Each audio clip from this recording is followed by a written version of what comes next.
You remember this from the last video, just about are you old enough to vote, and either you are or you aren't. If you're greater than or equal to 18, you are old enough to vote, otherwise you're not.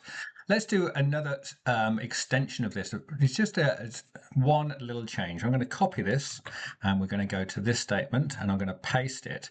And what I'm going to do is add in an elif.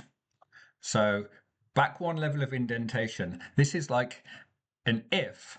And if that's not true, we can say else if, and we can ask another question. So elif, and I'm going to say user age is greater than or equal to 17.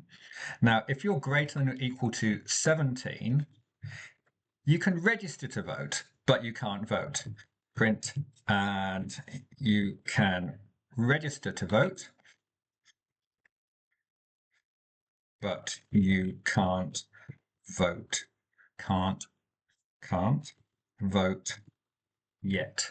Cool. So if, elif, else. So we have to kind of decide for ourselves what's the correct structure of if statement when we want to ask more complicated questions like this. Because it doesn't get to this line unless we're younger than 18. And it doesn't get to this line unless we're younger than 17. Work it out for yourself. Take a minute and just make sure you understand exactly how this works. Let's just check it while I'm here.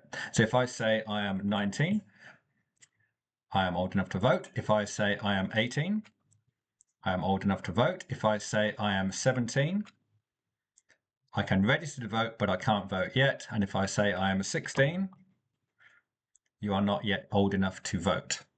All right, got that? Great.